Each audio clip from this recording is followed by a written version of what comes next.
The CEO was about to throw away his lunch until he saw who was waiting by the bin.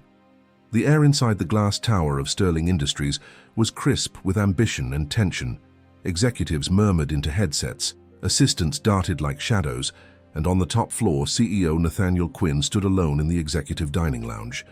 His lunch, a seared salmon with quinoa, sat mostly untouched.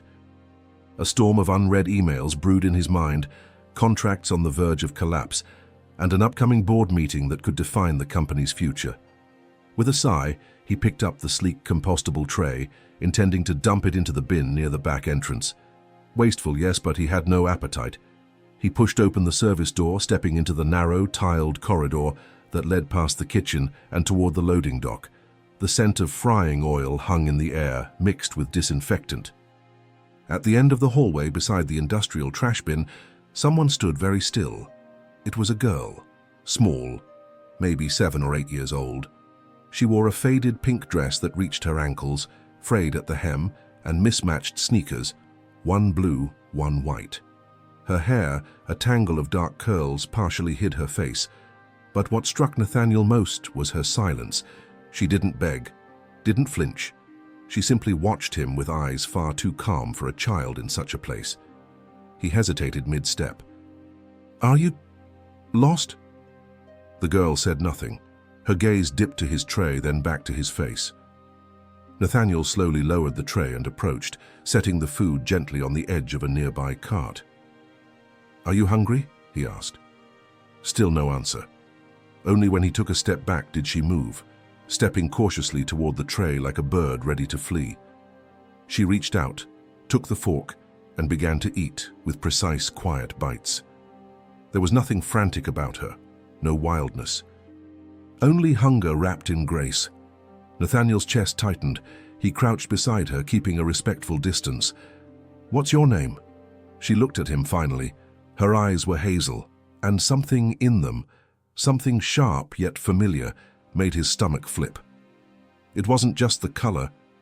It was the way she looked at him, like she was measuring him. "I'm Lila," she said. Her voice was soft but clear. "That's a pretty name." "Where are your parents?" "I don't have them," she replied, turning her attention back to the salmon. A silence settled between them. Not awkward, heavy. "Do you live nearby?" Nathaniel asked. Lila nodded. "Sort of." "Sort of?" "I come here when I'm looking for someone." He frowned. "Looking for who?" She didn't answer this time. Instead, she lifted the edge of her dress slightly, revealing a long scar just above her knee, and something else, a bracelet. Old, tarnished, with a tiny golden N charm hanging from it. Nathaniel froze. His breath caught in his throat. That bracelet. It had been missing for nearly 8 years. He'd given it to someone he was told never existed. He stared at the bracelet like it was a ghost-made metal. Every groove in the charm, every scratch was familiar. It couldn't be coincidence. That bracelet was custom-made, ordered discreetly through a friend who specialized in handcraft jewelry. Nathaniel had given it to a woman named Emilia during a time when he was just starting his rise in the corporate world, young, ambitious, and in love. But Emilia had vanished. One day she stopped answering calls, left no trace, and a few weeks later, her landlord said she'd moved without forwarding an address. Everyone told Nathaniel she wasn't serious, that she had probably used him. He eventually believed them. But now, here was this girl, with Emilia's bracelet. "Where did you get that?" he asked, trying to keep his voice steady. Lila glanced at it. "It was my mommy's, before she got sick." "Sick?" His mouth felt dry. "She died last year." The words were matter of fact, like she'd practiced saying them until they lost their sting. "She told me to wear this so I'd find him one day." "Him?" Nathaniel's voice cracked before he could stop it. "My dad," Lila said, finally meeting his eyes again. "She said he worked in a big building, with windows that touch the clouds." Nathaniel swallowed hard. His mind raced through timelines, possibilities. Emilia had disappeared nearly 8 years ago. Lila looked about 7. The math, it fit. Too perfectly. He stood slowly, his legs unsteady. "Lila, do you know his name?" She tilted her head. "No. Mommy never told me. Just said I'd know when I saw him." "And do you think—" He paused, unable to finish the question. She looked at him, really looked. Her fork paused mid-air. "Maybe," she whispered. "You look like the man in her pictures." Nathaniel staggered back a step, hand to his chest. The world tilted. The sound of trucks backing into the loading dock, the distant clatter of pans in the kitchen, everything faded under the weight of this moment. If what she said was true, she was his daughter. Lila continued eating, calm, unbothered by the internal earthquake shaking Nathaniel's world. He didn't know what to say, what to do. How had this happened? Why hadn't Emilia told him? Why would she keep something like this from him? He needed answers. And fast. "Lila," he said softly, "would you come with me? Just to talk, somewhere quiet. There's no pressure. You can leave any time you want." She studied him again, her expression unreadable. After a long pause, she nodded. Nathaniel led her through the side entrance, ignoring the confused looks of staff members. He guided her into his private office, floor-to-ceiling windows, marble desk, leather chairs, a room built for control. But he'd never felt more powerless. Lila climbed into a chair across from him, her legs swinging.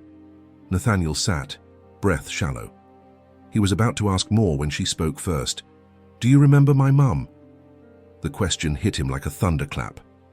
"I do," Nathaniel said, his voice barely above a whisper. "Her name was Emilia. She was important to me." Lila nodded slowly, her small fingers tracing the edge of the desk. "She talked about you a lot, but only when she thought I was asleep." Nathaniel felt a pressure building in his chest, the kind that came before tears. He leaned forward, resting his elbows on the desk. "Why didn't she tell me about you, about any of this?" Lila shrugged. "She said she didn't want to ruin your life, that you were about to become someone important, and that people like her would only cause trouble." Nathaniel's hands curled into fists. That sounded like Emilia, brave, proud, and fiercely independent, but it also broke his heart. She had carried that burden alone. And now she was gone. "Where have you been living?" he asked. "With Miss Carla. She was Mommy's friend. She owns a hair salon on 8th Street, but she's busy all the time. Sometimes I stay there, sometimes not." "Not?" he echoed, horrified. Lila looked at him without blinking. "It's okay. I'm used to it." "No," Nathaniel said, rising from his chair. "That's not okay. That's never okay." She watched him pace the room, arms crossed, expression unreadable. There was a quiet strength to her, something Emilia must have passed down, but Nathaniel could see the cracks too, tiny signs of a childhood that had asked too much too soon. He stopped and turned to her. "I need to make sure you're safe. Would you let me talk to this Miss Carla?" Lila nodded again. "She's nice, just tired all the time. She didn't know what else to do when Mommy died. She tried." Nathaniel grabbed his phone and called down to his assistant. "Cancel everything this afternoon. I need a car, now." He hung up and looked back at Lila. "We're going to see Carla. Then we'll figure this out together, okay?" For the first time, Lila smiled, a small, uncertain curve of her lips that lit up her whole face. It undid him. The car arrived quickly. Lila held his hand as they stepped into the back seat, something about the gesture so natural it ached. She leaned against him as they drove, eyes heavy. Nathaniel watched her, fighting the rising emotion. How many nights had she slept on someone's couch? How many meals had she missed? They pulled up to the small salon tucked between a laundromat and a deli. The windows were painted with fading letters, Carla's Cuts and Curls. Inside, a woman in her 40s looked up, startled. Her eyes widened when she saw Lila, and then Nathaniel. You're him," Carla whispered. Nathaniel stepped forward. "I think we need to talk. About Emilia. About Lila." Carla glanced at the child, then back at him. Her face crumpled as she reached for a stool and sat down. "She never stopped loving you," Carla said, "but she was scared. There's so much you don't know." Nathaniel braced himself. He knew the next words would change everything. "She left because of your father," Carla said, her voice low, cautious, as if the walls could still betray secrets. "Emilia told me everything before she died. She was scared of what would happen if she stayed." Nathaniel blinked. "My father? What do you mean?" Carla glanced at Lila, who was now seated quietly in the waiting area, flipping through a magazine with curious fingers.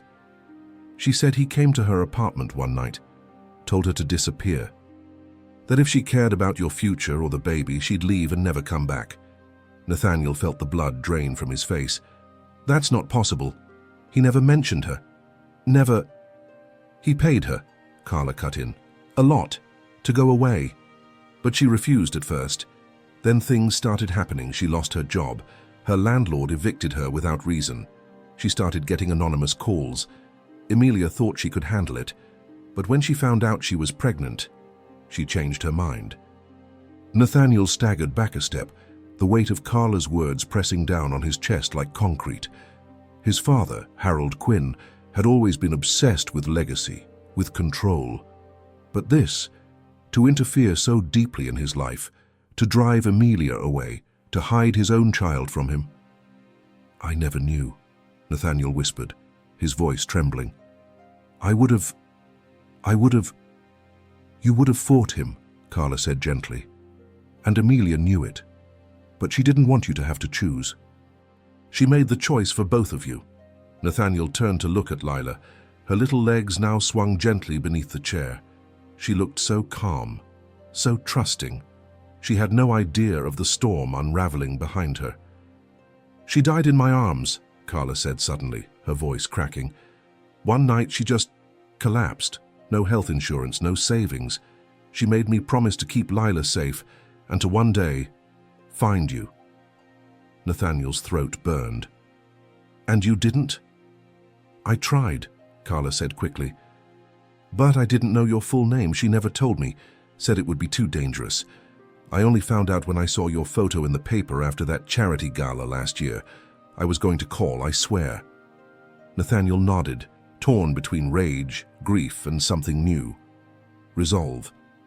He crouched beside Carla, his voice firm now. "I'm taking her with me.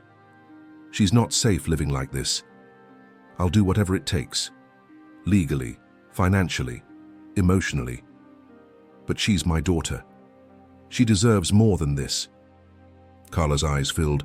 "I know, just be patient with her. She's smart, strong, but she's been through a lot." Nathaniel stood and walked to Lila. "Hey," he said softly, "how would you feel about coming to my place, just for a little while? I have extra rooms, and pancakes, lots of pancakes." She looked up at him with a cautious smile. "Do they have blueberries?" He smiled through the sting of tears. "All the blueberries you want." Lila stood, slid her hand into his, and together they stepped outside. But across the street, behind the tinted glass of a black car, someone watched them. Unmoving, unblinking, and he knew exactly who that someone was. The drive back to Nathaniel's penthouse was filled with a strange, comforting silence. Lila leaned against the car window, eyes wide as they climbed through the city's high-rise veins. She was seeing a new world, one that should have always been hers. Nathaniel watched her reflection in the glass, the faintest smile curling at her lips as the skyline turned golden. When they arrived, the doorman greeted Nathaniel with a surprised nod, his eyes flickering curiously toward the child holding his hand. Nathaniel gave no explanation. He didn't owe one, not today. He led Lila inside, the elevator humming upward until it opened into a spacious, sunlit penthouse with walls of glass and soft, warm wood floors. Lila stepped in slowly, absorbing the room like it was a museum. Her eyes darted from the enormous bookshelf to the soft leather sofas to the spiral staircase leading up to the loft. "Is this where you live?" she asked. "It is," he said. "And now, for as long as you want, it's where you live too." Her eyes lit up, but she didn't say anything. She walked to the windows and stared down at the city below. "I feel like I'm on top of the world." Nathaniel chuckled gently. In a way, you are. He showed her the guest room, soon to be hers, stocked with fresh linens, soft pillows, and stuffed animals delivered hours ago via frantic assistant orders. She touched the edge of a plush elephant and turned to him. "Can I keep this? It's already yours." That night, after the pancakes and a warm bath, she fell asleep on the couch, curled under a throw blanket. Nathaniel watched her for a long time, 1,000 thoughts racing through his mind. Every second felt like a stolen moment from a life he didn't know he'd missed. He knew everything was about to change, his career, his focus, his very identity. But for once, the future didn't feel terrifying, until the knock came. 3 sharp raps, firm, calculated. He walked to the door, checked the peephole, and felt his stomach drop. Harold Quinn, his father. Nathaniel opened the door slowly.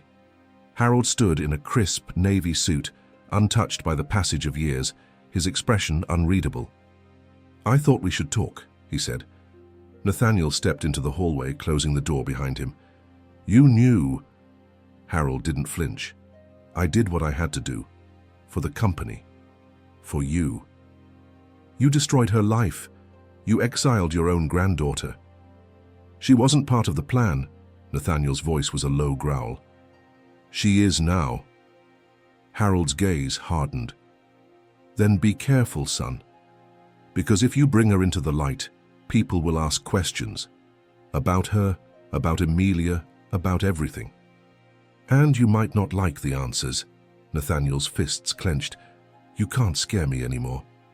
"I'm not trying to scare you," Harold said calmly. "I'm trying to protect you from something you don't see yet." He turned to leave.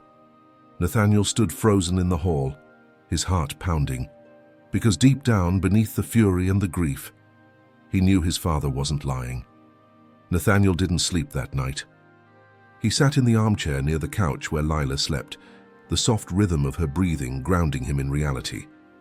Outside the penthouse windows, the city pulsed with quiet life, but inside, time felt suspended.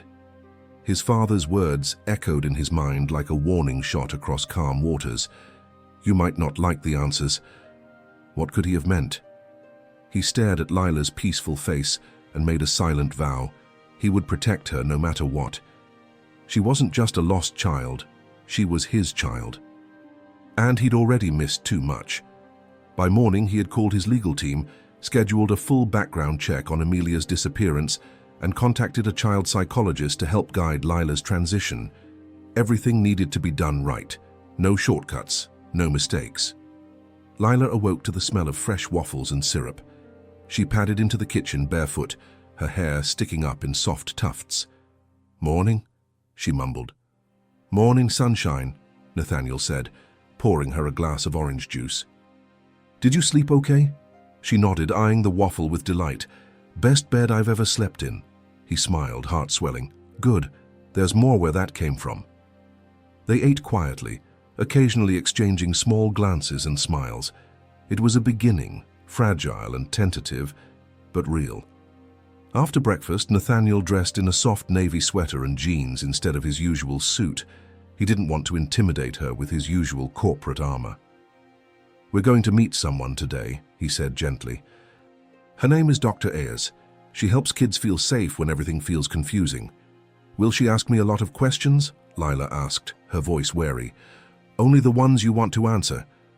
Lila thought about it, then nodded. "Okay." The psychologist's office was calm and warm, with art supplies in every corner and soft music humming from hidden speakers. Dr. Ayers, a kind woman in her 50s with silver-streaked braids, welcomed them both with a soft smile. Lila sat on the couch, small hands folded. Dr. Ayers knelt beside her. "Hi, Lila. I hear you've had a lot of changes lately. That's really brave." Lila didn't speak right away. She glanced at Nathaniel. "It's okay," he said softly. "You can say anything here." Finally, Lila spoke. "I don't like it when people ask where I'm from. I never know what to say." Dr. Ayers nodded. "That's a very honest answer. Thank you." Nathaniel watched, silent, as the session unfolded. Lila opened up slowly, speaking of Emilia in fragments, her laugh, her stories, her hugs at bedtime. She didn't cry, but Nathaniel felt every word like a blade.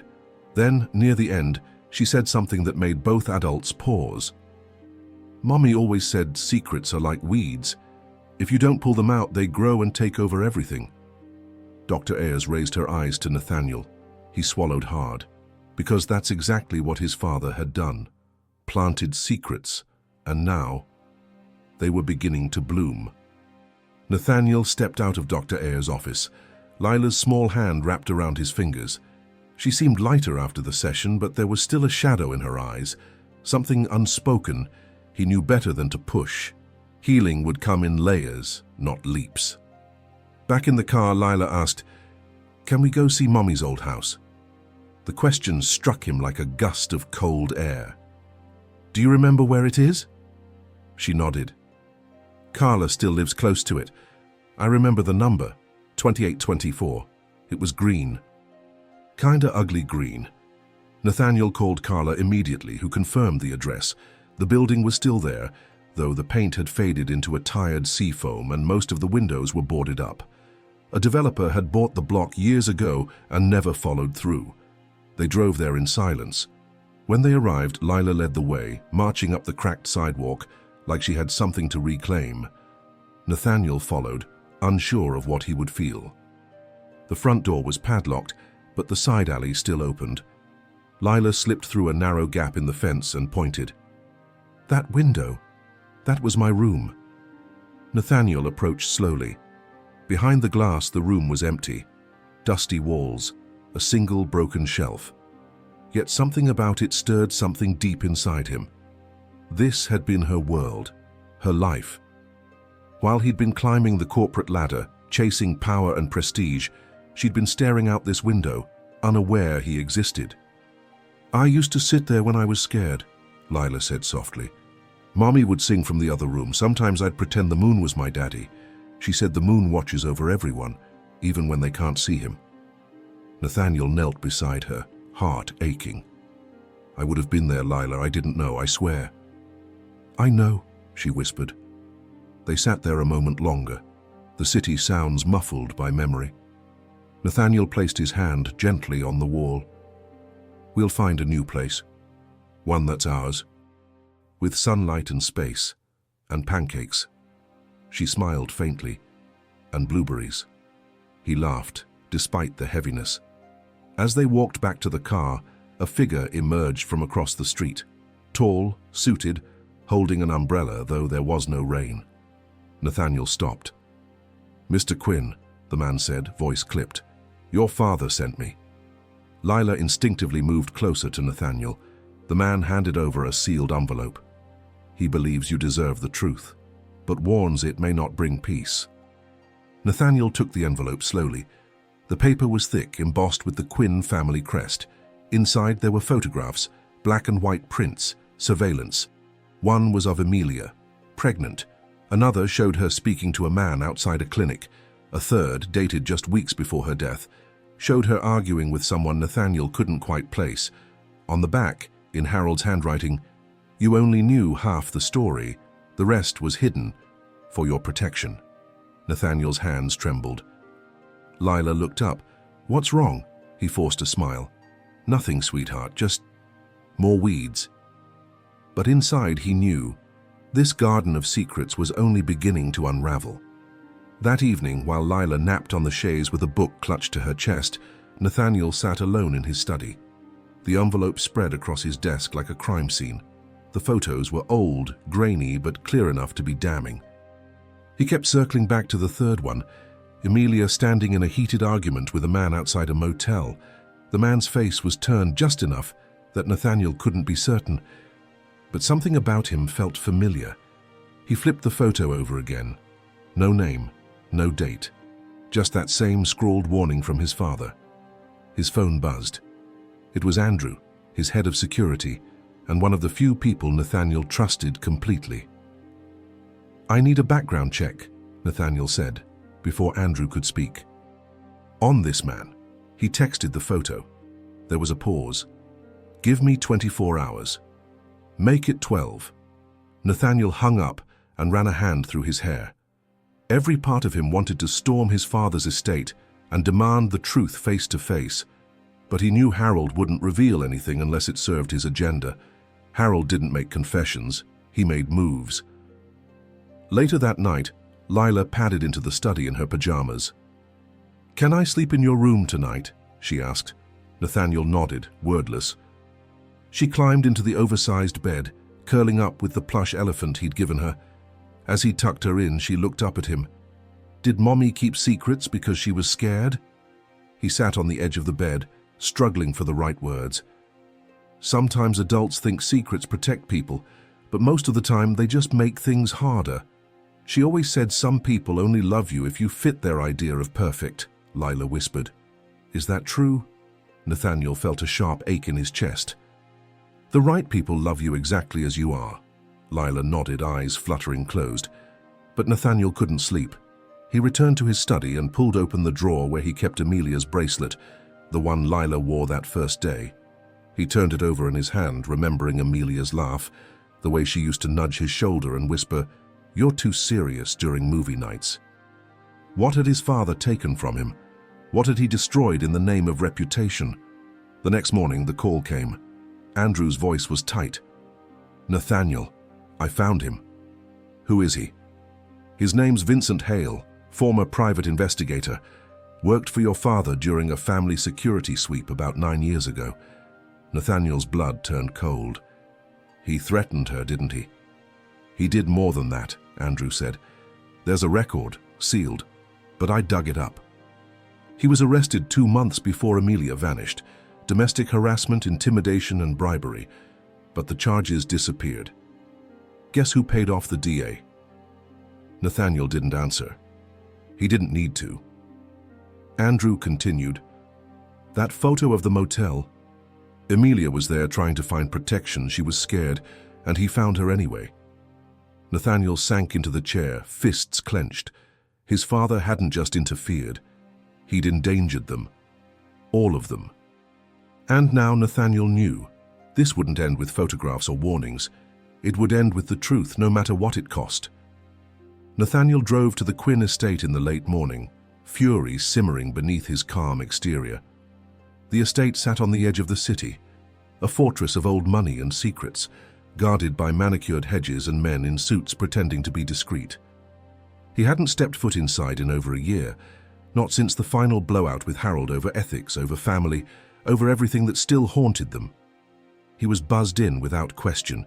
They were expecting him. Inside, the air was heavy with silence and dust-polished furniture.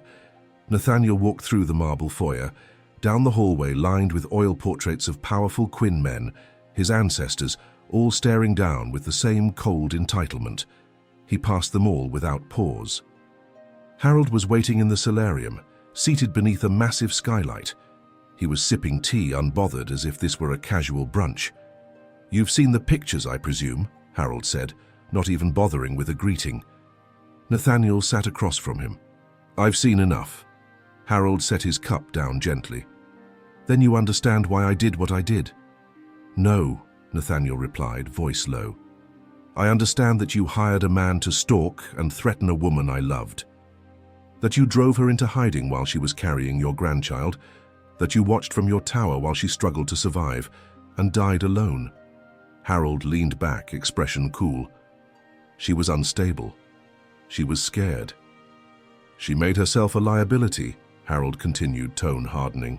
She refused to cooperate, refused to sign the NDA, refused to give up the child for adoption. What did you expect me to do? Let her drag our name into scandal? Nathaniel stood abruptly. She wasn't a scandal. She was a person. And that child, my daughter, is 10 times the person you'll ever be. Harold's lips pressed into a thin line. Be careful, Nathaniel.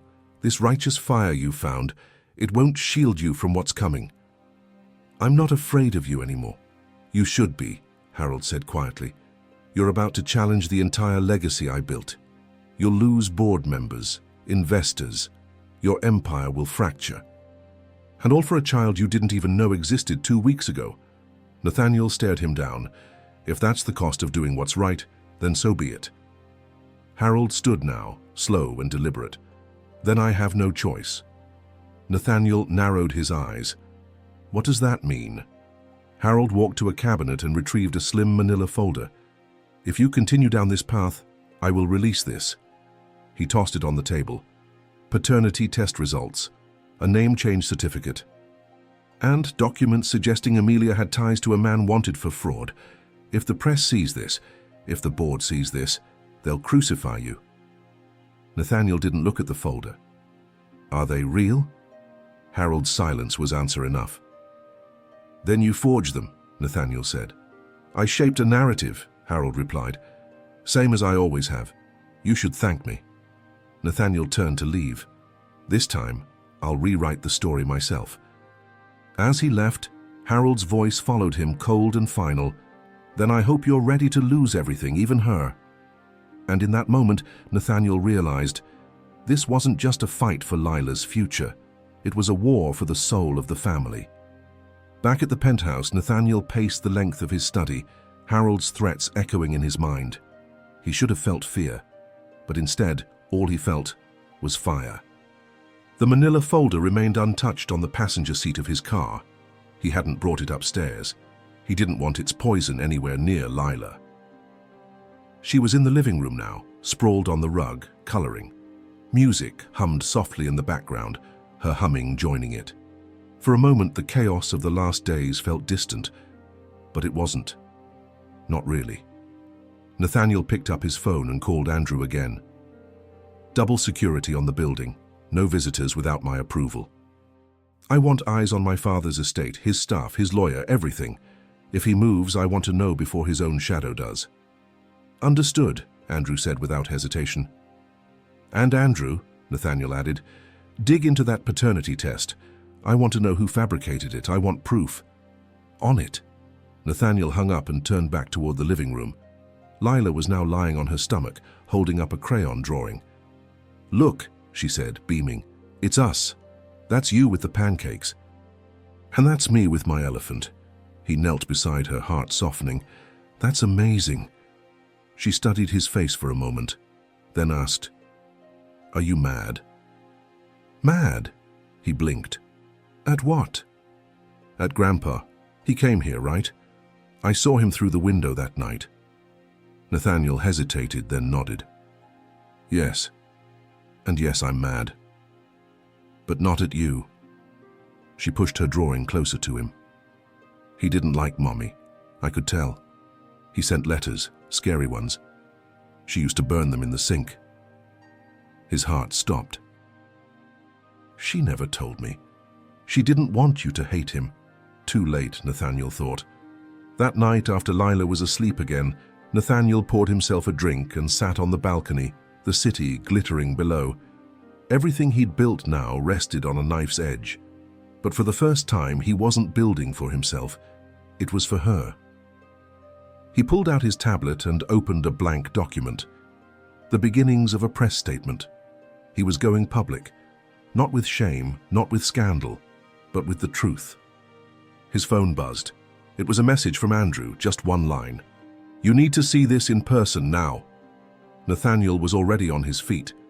30 minutes later, in a dim office downtown, Andrew handed him a printed document, one recently uncovered, scanned from a forgotten medical file. Nathaniel read it once, then again. His hands began to tremble. At the bottom was a signature. Not Amelia's, but Harold's, authorizing emergency care, paying for it, and taking temporary custody of Amelia. 3 days before she vanished. Nathaniel's breath caught. It changed everything. Because according to the records, Amelia didn't die the way they thought. She might not have died at all. Nathaniel stared at the document in disbelief, his mind racing to make sense of it. The paper in his hands didn't just challenge the story he'd been told, it shattered it.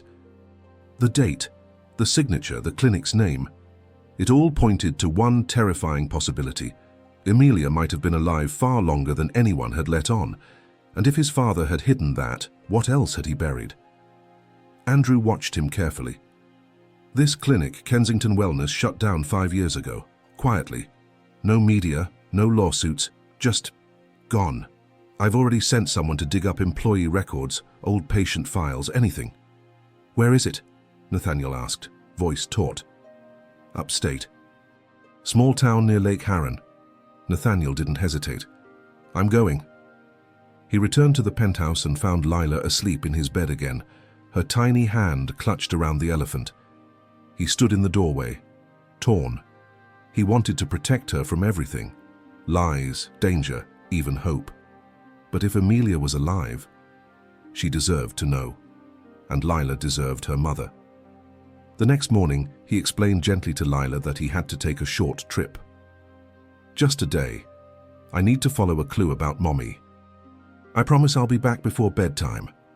Lila didn't cry. She simply nodded and hugged him tight. Be careful, she whispered. Mommy always said the truth has sharp corners. With Andrew in the passenger seat and a GPS signal guiding them toward the former clinic, Nathaniel drove north past the edge of the city into quiet hills. The town of Glenmere was quaint and sleepy, the kind of place where secrets didn't have to hide. They were simply forgotten. The old clinic stood at the end of a gravel road, its sign half buried under vines. The building was shuttered but not abandoned. A single car sat in the driveway, and light flickered behind a curtain. Andrew checked his gun discreetly, then nodded. Nathaniel knocked. A woman in her 60s opened the door, eyes narrowing as she saw them. We're closed. Nathaniel stepped forward. My name is Nathaniel Quinn. I believe someone I cared about was treated here. Amelia Marin. The woman's face didn't move, but her hand gripped the door tighter. You need to leave, she said firmly. Please, Nathaniel begged. I have her daughter. She's 7, and we were told Amelia died. But this says otherwise. He held up the document. The woman's eyes flicked down. For the briefest moment, something shifted. Recognition. Then she stepped back. Come in. Quickly. They entered a narrow hallway that smelled of old antiseptic and paper. She led them to a small office and closed the door. I remember Amelia, the woman said. She was brought here under special instructions, paid in full, no questions asked, but she was sick. Very sick. Nathaniel's heart pounded. What happened to her? The woman looked him dead in the eye. She disappeared. Nathaniel froze. What do you mean, disappeared? Gone. One night, just gone. Her room empty, no discharge papers, no trace. We were told to destroy everything. Nathaniel's blood ran cold because someone had erased her, completely, and that meant she might still be out there. Nathaniel sat back in the old office chair, the creak of its worn leather echoing through the quiet room. His heart thudded in his chest. You're saying someone took her? The woman, whose name tag read Margaret R., nodded slowly. That's the only thing that makes sense. Amelia was weak but lucid. She was improving. Then one morning her bed was empty and her file was gone. We were told to forget it. By who? Andrew pressed. Margaret hesitated. The man who paid for her care, Harold Quinn. Nathaniel clenched his fists. Did he visit her? Once, for exactly 10 minutes. He didn't speak much, just looked at her, and then left instructions. We were never to contact family, no phone calls, no photos, nothing.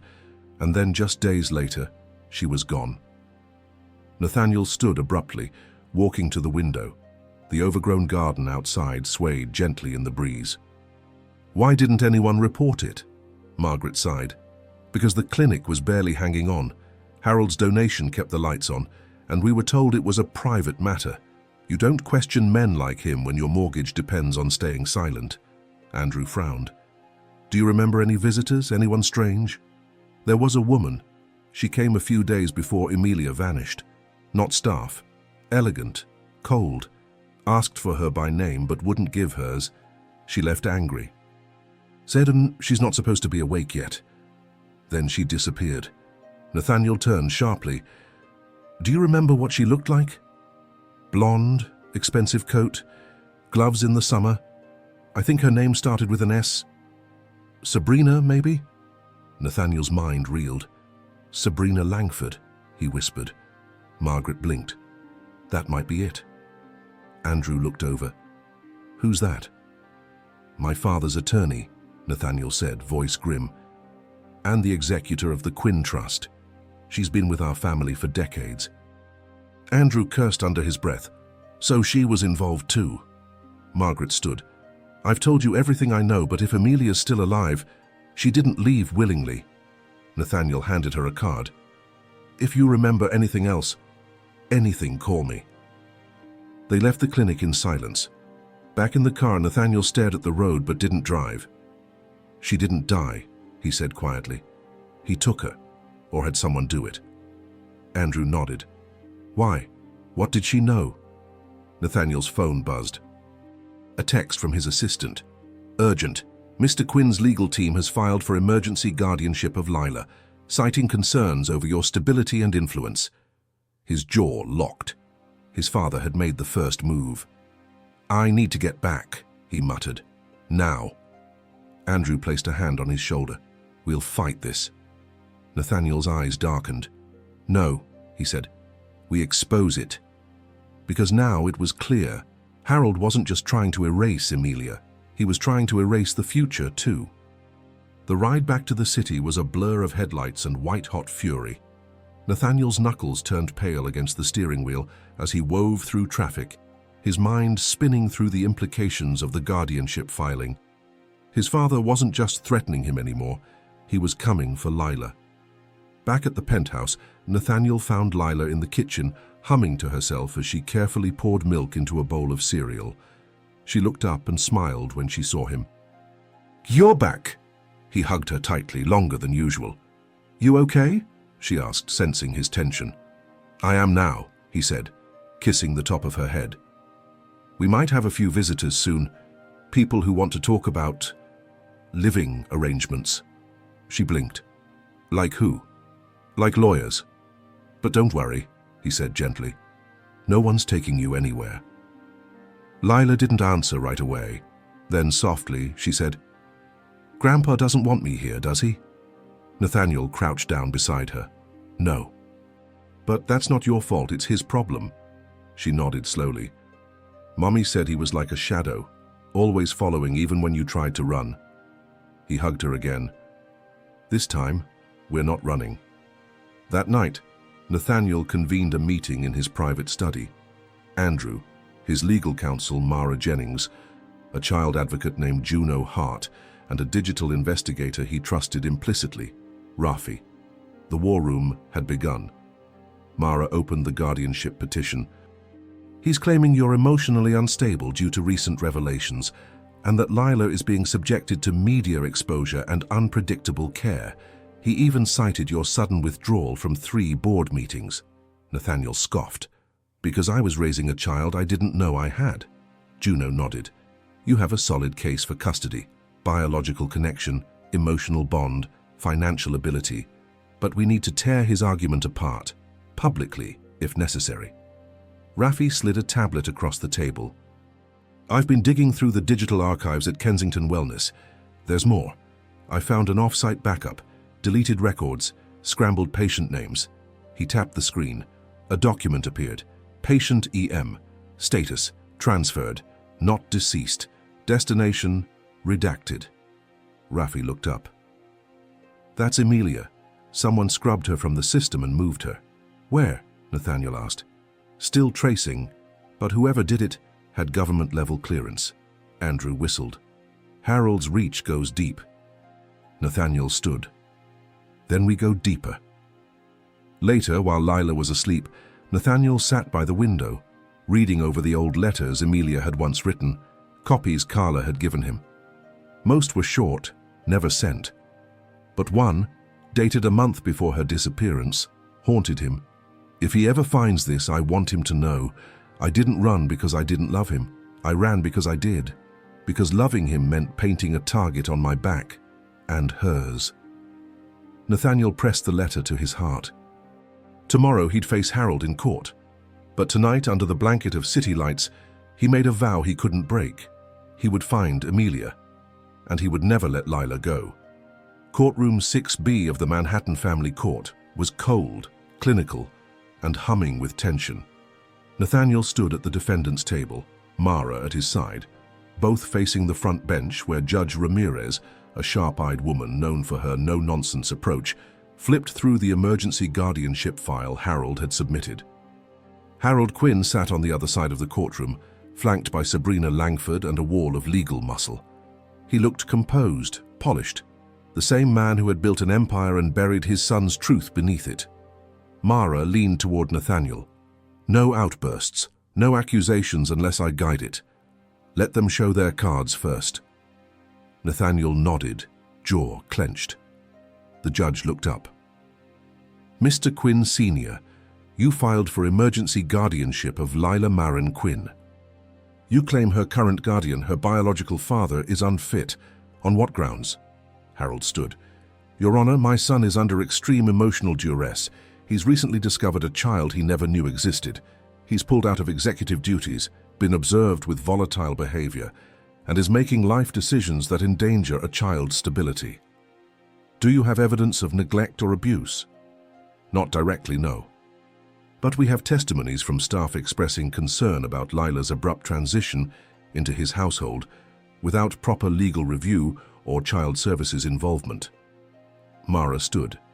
"Your Honor, the petitioner failed to mention that my client only recently discovered he had a daughter because the petitioner himself ensured that truth was hidden, intentionally and at great cost." Judge Ramirez raised an eyebrow. "Do you have proof of this claim?" Mara gestured. "We will be presenting sealed documents indicating that Mr. Harold Quinn paid for the off-the-record detainment and subsequent disappearance of Amelia Marin, Lila's mother. He acted outside the law and against the family's best interests." Sabrina Langford rose. "Objection, Your Honor, that's speculation. No official record shows Amelia Marin died under suspicious circumstances." Mara responded smoothly. "Which is exactly the point. There's no death certificate, no coroner's report. Because there was no body, and we now have documentation indicating she may have been transferred, not deceased." Judge Ramirez sat back. "Are you suggesting Ms. Marin is still alive?" "We believe it's possible, and that Mr. Quinn Sr. either knows where she is or played a role in her vanishing." A low murmur stirred in the room. Harold's eyes narrowed. "This is a witch hunt." Mara didn't flinch. "What it is, Your Honor, is a desperate attempt by a powerful man to control the legacy he thought he could manage. And now, faced with a child who proves that legacy is no longer his to command, he's using legal systems to erase what he couldn't silence." The judge looked at Nathaniel. "Mr. Quinn, do you want custody of your daughter?" He stepped forward. "More than anything. And are you prepared to defend her, even if it means exposing your own family?" Nathaniel nodded. "Especially then." Judge Ramirez closed the file. "I will review both claims, but let me be clear, this court protects children, not dynasties." And just before she adjourned, she added, "And if Amelia Marin is alive, I suggest someone finds her. Quickly." Nathaniel stepped out into the sun, knowing time was running out, but hope, for the first time, was catching up. The next morning, Nathaniel stood by the window with his coffee untouched. The city buzzed below, but his world had narrowed to a single question. Where was Amelia? His phone sat on the table beside him, silent and heavy. Every second that passed without an update from Rafi felt like a century. Lila came padding in, her hair a soft mess of curls dragging the elephant by its ear. She climbed onto the couch and looked up at him. "Did we win?" He smiled gently. "Not yet, but we're close." She nodded like she understood.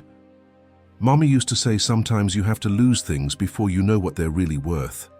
Nathaniel sat beside her, the words hitting deeper than she could ever realize. His phone buzzed. Unknown number. He picked it up, hesitating for only a second. "Hello?" The voice on the other end was old, worn, but unmistakable. "She's not safe." He stood. "Who is this?" "I don't have time. They're watching, but she's not gone, and she remembers everything." Nathaniel's heart dropped.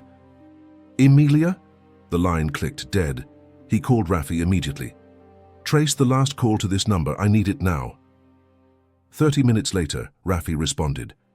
Payphone, Western Brooklyn, docks near the ferry, no cameras nearby, but the line was live only for 60 seconds. Someone wanted to make sure you heard what they said, but not be found. Nathaniel grabbed his coat. At the docks, the payphone stood crooked under a rusted awning. Salt air swept across the cracked pavement. Nathaniel approached slowly, hoping for something, a clue, a sign. Instead, he found a folded slip of paper taped to the side of the booth, tucked just beneath the receiver. Written in ink, shaky but deliberate, were the words, "I never stopped watching, but now they're watching me." I kept the music box. Nathaniel stared at it, stunned. The music box. A tiny silver thing he gave Emilia during their first Christmas together, carved with stars, and when opened, it played their song. Clair de Lune. She still had it. He raced back home. If Emilia was watching, if she had reached out, then there had to be more. Some way to find her. Something in the past that connected the dots. He opened the old jewelry box Carla had saved, Emilia's things, and dug through letters, trinkets, until he found an old photograph. Emilia holding the music box, smiling shyly, in front of a mural. A painting of a ship with wings. Nathaniel blinked. He knew that mural. It was from an old boarding house in Red Hook, a halfway home for women, run quietly by a charity, one of the few that his father had never touched. He grabbed his keys, because if Emilia had been there, if she'd left a trace, then maybe she wasn't running anymore. Maybe she was waiting to be found. The boarding house in Red Hook stood on a quiet corner, wrapped in ivy and memory. The mural, faded but unmistakable, still adorned the side wall, a great ship with wings lifting into the sky. Nathaniel pulled up and parked, heart hammering. This was the place from the photograph. Emilia had been here. Maybe she still was. He rang the bell. A small woman in her 70s opened the door. She wore a knitted shawl and sharp eyes that had clearly seen decades of stories. "Can I help you?" "My name is Nathaniel Quinn," he said carefully. "I'm looking for someone. Emilia Marin. I believe she might have stayed here." The woman studied him for a long moment. "You'd be surprised how many people come looking for the ones they let go." "I didn't let her go," he said quickly. "She was taken from me." She raised an eyebrow. "You think that's better?" Nathaniel took a breath. "Please, I'm not here to cause trouble. I just want to know if she's alive and if she's okay." The woman hesitated, then slowly opened the door wider. "Come in." The inside was warm, lined with bookshelves and sunlit windows. The kind of place that smelled like cinnamon and lavender. Safe. She led him into a sitting room. "My name's Mabel. I run this place. Emilia was here. Once. Years ago. Quiet. Kind. Carried the world in her eyes. Do you know where she went?" "She left one morning without a word, but not before leaving something behind." Mabel rose and disappeared into another room. She returned with a small wooden box. Inside was the music box, wrapped in a hand-knit scarf. Nathaniel opened it slowly. The melody began to play, Clair de Lune, soft and haunting. The tune struck him like lightning. Every note a memory, every turn of the key a heartbeat. There was also a note tucked beneath it. "If someone finds this, and it's him, tell him I loved him, even when I disappeared, even when I couldn't say goodbye." His throat tightened. "She left that 6 years ago," Mabel said softly. "She was scared, but she never stopped looking out the window." "Did she say why she left?" he asked. "She said they were following her, said her child was her only light and she'd rather disappear than let the shadows touch her again." Nathaniel closed the box gently. "Do you think she's alive?" Mabel hesitated. "I think she's surviving. Somewhere." His phone buzzed again. A message from Andrew. "Raffi found something. Emilia may have used an alias. Name, Ellen Moore. Tracked to a private rehabilitation center upstate. Registered 5 years ago. Discharged last month. Nathaniel looked up. "She's not hiding anymore," he whispered. "She's moving." Mabel's eyes gleamed. "Then you better move faster." He nodded, because for the first time in years, Amelia was within reach.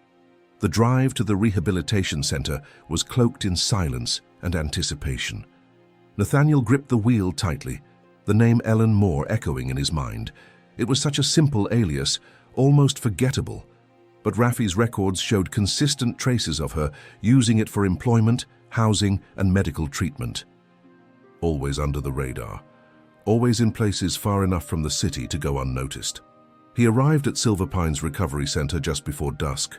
The facility sat nestled among tall pines, its exterior calm and welcoming, but Nathaniel felt a storm pressing on his chest. He stepped through the front doors and approached the receptionist. "I'm looking for someone," he said. "She was here under the name Ellen Moore, discharged last month." The woman's expression shifted. "We don't give out patient information without consent, sir."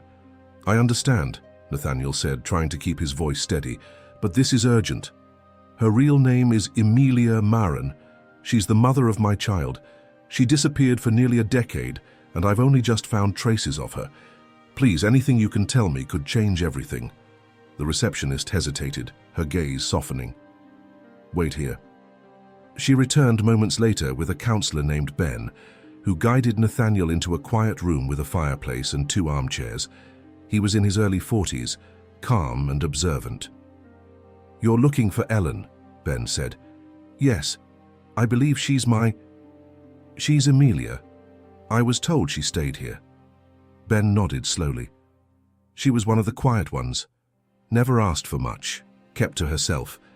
But she carried a lot. You could feel it in the way she walked, like her past was still following her." "Did she talk about a daughter?" Ben smiled faintly. "Every week in group, she called her Lily, said she had the brightest eyes and the strongest heart. She used to sketch her sometimes, little drawings of a girl with a stuffed elephant." Nathaniel swallowed hard. "That's her, Lila. She has that elephant right now." Ben's face softened. "Then you must be the man she talked about." Nathaniel froze. "She talked about me. Not by name, but we knew.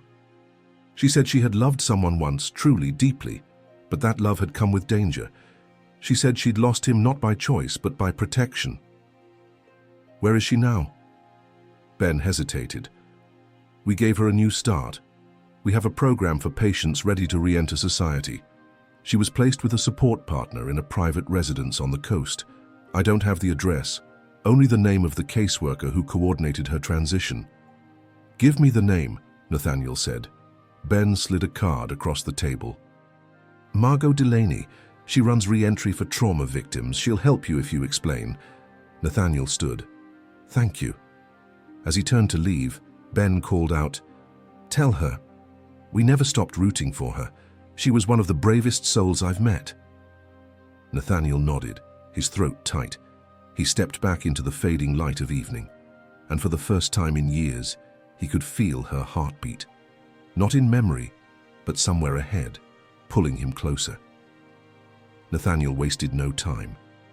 The moment he was back in the car, he dialed the number on the card Ben had given him. It rang 3 times before a warm, steady voice answered. "This is Margot Delaney. Ms. Delaney, my name is Nathaniel Quinn. I was referred to you by Silver Pines Recovery. I believe you worked with someone named Ellen Moore. Her real name is Amelia Marin. She's the mother of my daughter, and I've been searching for her for years." There was a long pause. "Mr. Quinn," Margot said cautiously, "Ellen's transition was highly sensitive. She's a survivor of long-term trauma. Our protocols are designed to ensure her safety." "I understand," Nathaniel replied, "but please, Amelia is more than a name on a file. She's family, and I think she might be ready to come home." Margot sighed softly. "I don't usually do this, but Amelia, she spoke about you, often. Not by name, but by presence. She said she didn't believe she'd ever see you again." "That you'd been told she was gone?" "I was," he said quietly. "My father arranged it." Margot didn't sound surprised. She suspected as much. "Where is she?" "I can't give you an address," Margot said, but I can give you a location. She's staying in a small cottage just outside Rockport on the northern coast. It's run by one of our partner foundations. She goes by Ellen there still. She works in a local flower shop. Quiet life, healing, little by little. Can I go to her? You can. But be gentle, Mr. Quinn. She's not the same woman you remember. And this won't be the reunion you've imagined. It might be harder. But if your intentions are true, she'll feel it. Nathaniel closed his eyes. They are. Margot gave him directions, then added, "Go soon. She mentioned feeling watched lately. And if your father is trying to regain control, she may be in more danger than she realizes." As soon as the call ended, Nathaniel contacted Andrew and made arrangements. Lila would stay with Juno, the child advocate, for the night, someone she already trusted, while Nathaniel made the trip to Rockport. He promised her pancakes and blueberry syrup the next morning. She grinned and hugged him tight. Before leaving, Nathaniel sat on the edge of her bed and whispered, "I think I found Mommy." Lila's eyes lit up. "Really?" "I'm going to see. I'll tell you everything when I get back." Lila nodded, then said quietly, "Tell her I kept the bracelet. Every day." He smiled and kissed her forehead. The drive to Rockport was long, the winding roads giving him too much time to rehearse what he'd say, how he'd explain a decade of absence, and the child Emilia had protected alone. As he pulled into the quiet seaside town, the sun was beginning to dip behind the hills, casting long shadows across the narrow streets. He found the flower shop easily. Down through the window, arranging violets in a ceramic vase, stood a woman with familiar eyes and hands that still moved like poetry. Emilia, alive, unaware that the man she thought she lost was standing just beyond the glass. Nathaniel stood frozen on the sidewalk, breath fogging slightly in the crisp coastal air. His hand hovered near the door handle, but he couldn't move. Emilia looked exactly as he remembered, yet changed. Her face carried the grace of someone who had lived through storms and learned to stand tall in the rain. Her hair was shorter, her posture more guarded, but the softness in her eyes hadn't faded. She turned slightly, her profile catching the golden light pouring through the shop windows. The music box tune echoed in his mind, Claire de Lune. Every step he took now carried the weight of years lost. He pushed the door open. A soft bell chimed above him. Emilia didn't look up at first. "Be with you in just a moment," she said, her voice a note that nearly broke him. Nathaniel stepped forward. "Take your time." She froze. Slowly she turned. Their eyes met. Everything stopped. For a moment, neither of them breathed. Emilia's hand tightened on the vase. Her mouth parted slightly, disbelief written across every line of her face. "Nathaniel?" she whispered. He stepped closer, eyes shining. "It's me." She dropped the vase. It shattered on the floor, unnoticed. "I thought," her voice trembled, "I thought you believed I was dead." "I did," he said, "until I found the bracelet, then the music box, then you." Tears welled in her eyes. "How?" "Piece by piece," he said, "like a map made of broken memories." She took a shaky step forward. "Is she... She's safe," he said quickly. "She's beautiful, brave, just like you, and she remembers you every single day." A sob caught in her throat. "Lila!" Nathaniel reached into his coat and pulled out a small object, Lila's most recent drawing, a picture of her, holding hands with a woman in a field of flowers. "She made this for you." Emilia took it with trembling hands, the image blurring behind tears. "I wanted to come sooner," he said, voice thick, "but I didn't know. I didn't know what he did." She looked up sharply. "Your father." Nathaniel nodded. "He paid everyone to disappear you, buried the truth, made sure I thought you were gone, and when I found her, he tried to take her." Emilia stepped back, face pale. "He's still trying to control everything?" "Yes," Nathaniel said, "but I'm not him, and I won't let him win." She sat on the stool beside the counter, gripping the edge like she might fall. "I wanted to tell you so many times, but they were watching. I didn't even know if you'd believe me." "I would've," he said softly. "I do." Their eyes locked again, this time not with shock but recognition. She whispered, "You came." He reached out, took her hand gently. "Always." Outside, the wind picked up, stirring the petals in the shop window, and for the first time in years, they were no longer running toward each other. They had arrived, but just as he exhaled in relief, Emilia pulled her hand away. "There's something you still don't know," she said. "And it's the reason I can't come back yet." Nathaniel's breath caught. The warmth of their reunion chilled instantly at Emilia's words. He studied her face, no longer just weary, but guarded, afraid, not of him, but of something much deeper, something she hadn't yet said. "What do you mean?" he asked carefully. Emilia stood, wiping her hands on her apron, though they were already clean. She walked to the back of the shop and locked the door, flipping the sign to closed. Then she turned, leaning against the counter with her arms crossed. "When I disappeared, it wasn't just to escape Harold," she said. "It was to protect Lila from something even worse." Nathaniel stepped closer. "Worse than Harold?" She nodded. "There's someone else, someone he worked with, a man named Vincent Hale." The name struck him like a blow to the chest. "I've heard it. He was on a surveillance photo. My father used him years ago." Emilia's expression darkened. "Vincent wasn't just watching me. He threatened me. Came into my apartment one night.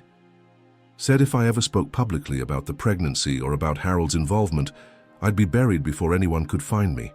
Nathaniel clenched his fists. "You were alone. You were scared." She nodded. "And then I got sick.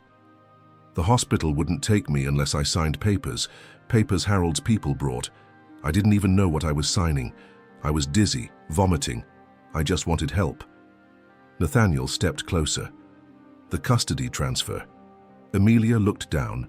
"He took me somewhere, a clinic.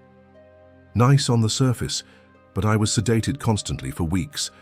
When I came to, the baby was gone. They told me she was dead, stillborn." Nathaniel gasped, knees nearly buckling. "But I didn't believe them," she said quickly. "I felt it.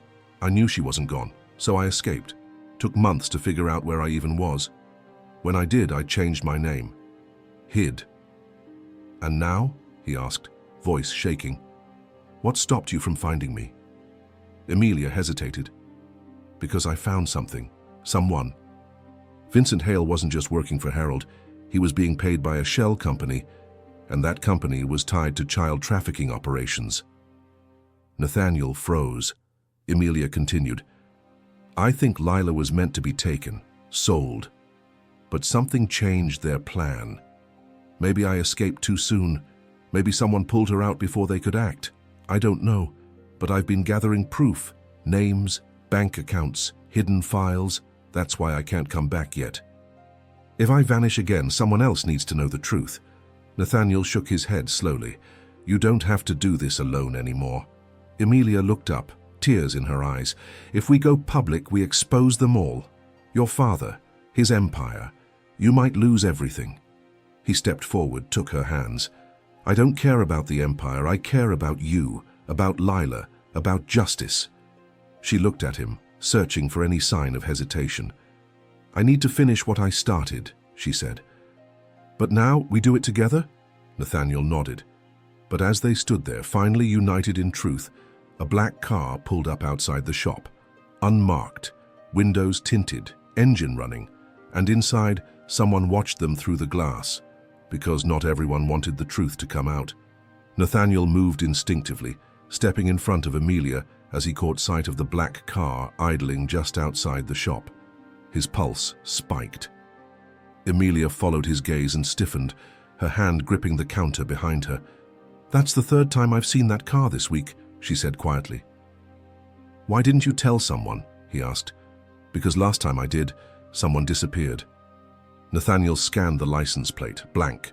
No numbers, no state, just a void meant to intimidate. Whoever was inside didn't need to hide. They knew the message had already been delivered. "We need to leave," he said. "Now." Emilia hesitated. "There's something in the back, a file, names, evidence. I've kept it hidden in the flower shipment logs. If anything happens to me, that file—" "No," Nathaniel cut her off. "Nothing's going to happen. You're coming with me. We protect Lila, and we end this." She nodded, vanished into the back room, and returned moments later with a plain manila envelope, stuffed and bound in twine. Nathaniel grabbed it, tucked it into his coat, and guided her out the back exit. As they slipped into the alley behind the shop, Emilia glanced once more at the black car. "Do you think they know we have it?" Nathaniel didn't answer, but the way the car's headlights blinked once, deliberately, told him they did. They took his rental, driving in silence through winding streets until the coast vanished behind them. Nathaniel called Andrew on the secure line. "We've got it," he said. "The proof. She's alive. She's with me." "Understood," Andrew replied. "Bring her to the safe house. We've got security on standby, and Nathaniel, there's been movement. Your father's team is circling the press. They're preparing a counter-story." Nathaniel's grip tightened on the wheel. "Then we go first." Hours later, they arrived at the safe house, an old cabin-turned-secure compound hidden in the Adirondacks. Lila was already there, asleep, guarded by 2 discreet agents from Andrew's network. Emilia entered the cabin with cautious eyes, but the moment she saw Lila, everything else melted away. She knelt down beside the sleeping girl, gently brushed the hair from her forehead. "My baby," she whispered, her voice breaking. Lila stirred, then blinked, slowly waking. Her eyes met Emilia's, and for a moment, the world stood still. "Mommy?" she whispered. Emilia nodded through tears. "I'm here." Lila threw her arms around her, burying her face into the familiar warmth she'd dreamed about for so long. Nathaniel stepped back, heart full, watching the pieces of their fractured lives realign. But just as peace settled over the room, the cabin lights flickered once, then again. Andrew appeared in the doorway. "We've been compromised. They know she's here." Nathaniel turned to Emilia. "Are you ready?" She stood tall, Lila's hand in hers. "Yes," she said. "Let's finish this." Because now, it was war. And the truth was finally fighting back. The following morning broke with steel-colored skies and wind scraping through the pines. Inside the safe house, tension crackled like electricity in the walls. Nathaniel sat at the long wooden table, files spread in front of him, Emilia's notes, photos, transaction records, and a list of names, each tied to offshore accounts and falsified corporate fronts. Andrew paced behind him, barking updates into his earpiece. "Yes, secure both exits. Double confirmation on all comms. Nothing leaves this compound unless it's encrypted." Emilia sat on the couch, Lila curled beside her, both still wrapped in the silence of reunion. They hadn't stopped touching, fingers linked, heads resting together. After years apart, neither was ready to let go. Nathaniel turned to Emilia. "We need to decide how to do this. If we wait too long, Harold's people will spin the story. Discredit you, erase the paper trail again." Emilia nodded. "I've already marked the files that matter most. The shell companies, the child placement contracts. Vincent Hale's signature is on at least 2 of them." Andrew stepped forward, his tone grim. "I spoke to a journalist I trust, Natalie Kincaid, investigative, verified, impossible to intimidate. She's agreed to meet, but we have to bring everything, on record, full transparency." Nathaniel agreed. "Where?" "Old train station in Coldridge, secluded, neutral ground." "She'll be there by nightfall." Nathaniel looked to Emilia. "Are you okay with that?" She hesitated, then nodded. "I'm done hiding. If this is how we protect her future, I'll burn the past down myself." He smiled, pride rising. "Then let's make it count." Before they left, Nathaniel pulled Lila aside and knelt down. "Mommy and I have to do something important, but we'll be back before morning. Juno's staying with you the whole time. You'll be safe." Lila looked up at him, serious beyond her years. "Promise?" "Promise," he said, sealing it with a kiss to her forehead. As the black SUV pulled away from the safe house and into the fog-covered roadways, Nathaniel kept one hand on the wheel, the other gripping Emilia's. At the station, they met Natalie, who stepped from a nondescript car holding nothing but a notebook and a recorder. "This is bigger than I thought," she said, after reviewing the first few files. "Trafficking, fraud, obstruction. If this is real, it could bring down half of Sterling's top brass." "It is real," Emilia said firmly, "and we're ready to go on record." Natalie nodded. "I'll need a day to verify, then I publish." They handed over everything, but as they turned to leave, Nathaniel's phone buzzed. A message from Andrew. "Intercepted chatter. Quinn's legal team filed an injunction to seize all documents and arrest Emilia for fraud. You've got maybe 2 hours." Nathaniel's grip tightened on the steering wheel. "They're trying to silence you again," he told Emilia. "No," she said, eyes fierce. "They're trying to silence us." He nodded, and as they sped through the night, headlights slicing through fog, one thought burned brighter than the rest. They'd lit the match. Now. They had to survive the fire. The safe house came back into view just after midnight, its silhouette barely visible through the trees. Nathaniel's hands were tight on the wheel, his mind moving faster than the SUV. Emilia sat beside him, silent, her eyes scanning every shadow, every bend in the road. The danger wasn't abstract anymore.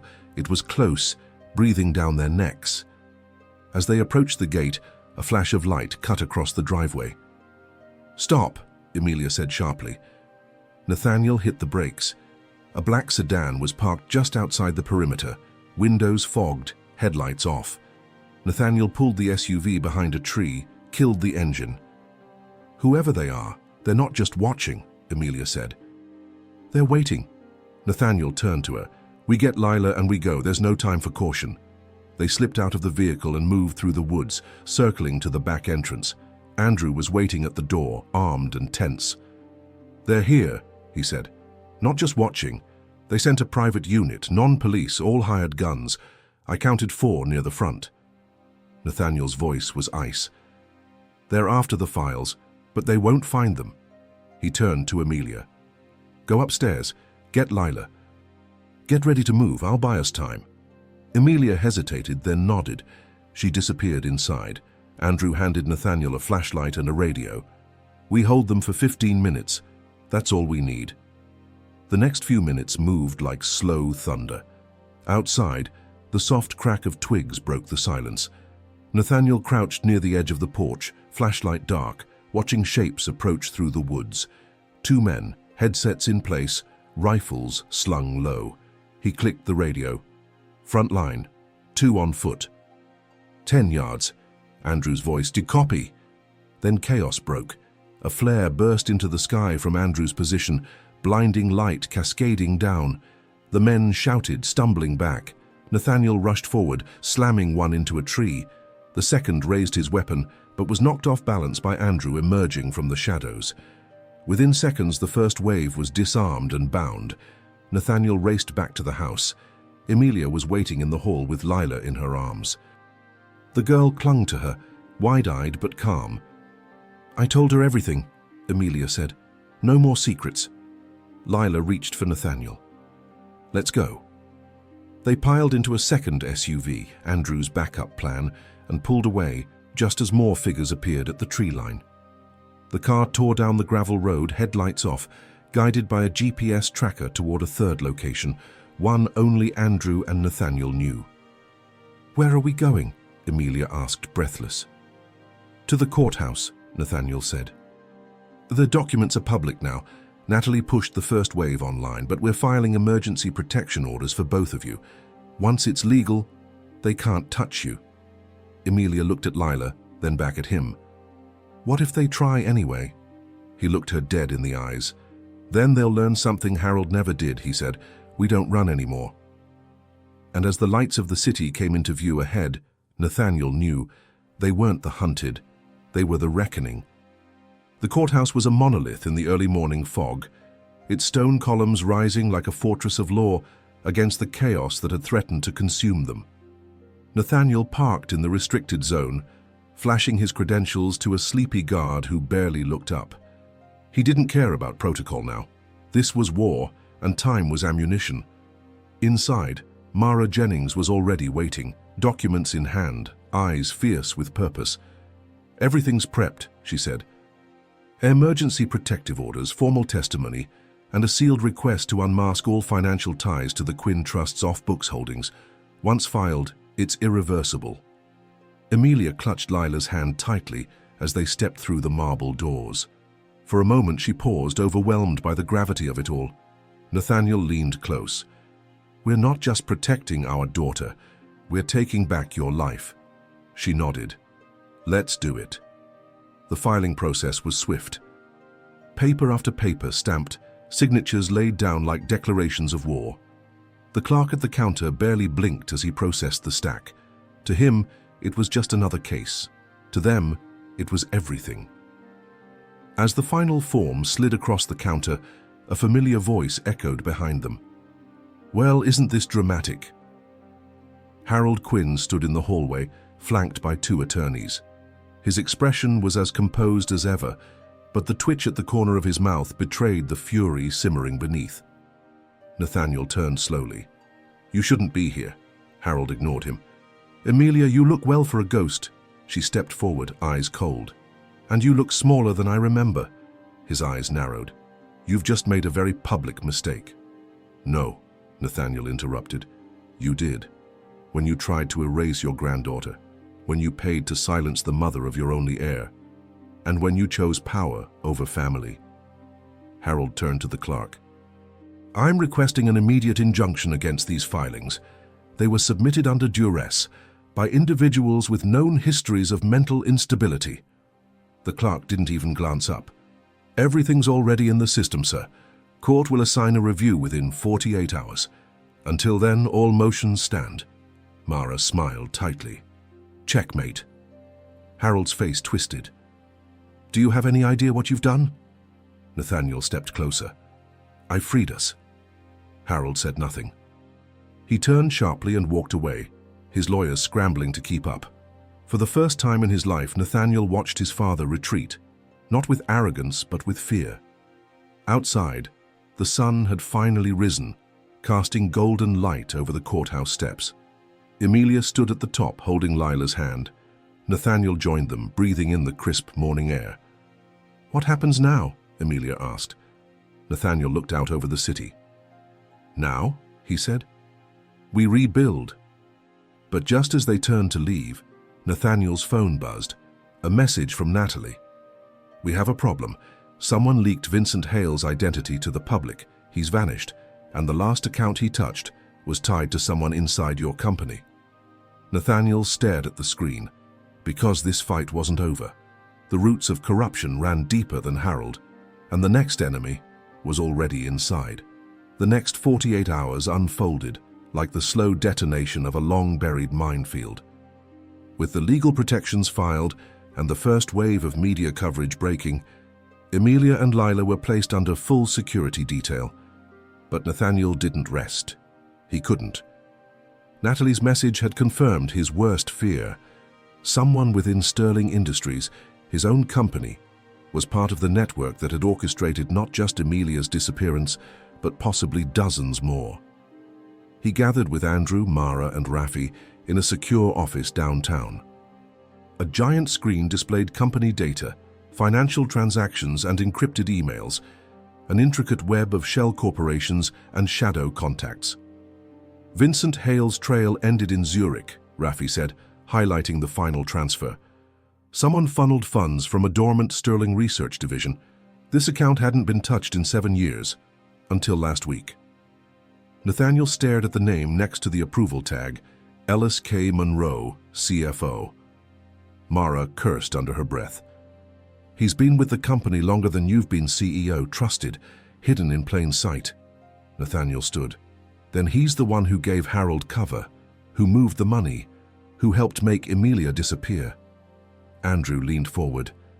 "If we don't act now, he'll vanish, and the rest of the network with him." Nathaniel nodded. "Then we act." The plan was swift and silent. A private meeting scheduled with Ellis under the guise of a quarterly audit. Nathaniel entered the Sterling Tower like a man stepping into a battlefield. Ellis was waiting in the boardroom, polished, calm, unaware that the game had changed. Nathaniel dropped the file on the table. "I know." Ellis glanced at it, then looked up, eyes cold. "You're making a mistake." "No," Nathaniel replied. "You did. When you betrayed this company. When you became Harold's weapon." Ellis didn't move. "You can't prove it." Nathaniel pressed a button. A recording played. Vincent Hale's voice, grainy but clear. "Monroe's the one who handled the transfers. He gave me the names. I just cleaned it up." Ellis blinked. The doors opened. Federal agents entered, flanking the room. Ellis stood slowly, then smiled. "You think this ends with me?" Nathaniel stepped close. "No, I think this starts with you." Ellis was led away, and for the first time, the tower felt clean again. That night, Nathaniel returned home. Emilia and Lila were waiting in the penthouse. The city glowed beyond the windows, vast and alive. Lila ran into his arms. "Did you find the bad guys?" He hugged her tight. "One of them, but we'll find the rest. Together." He looked at Emilia, who stood watching, calm, proud. "You're safe now," he told her. She stepped forward, eyes shining. "So are you." They stood together, a family no longer fractured by secrets, but bound by survival and truth. And as Lila curled between them on the couch, holding her elephant, Nathaniel knew the war was over, but the healing had just begun.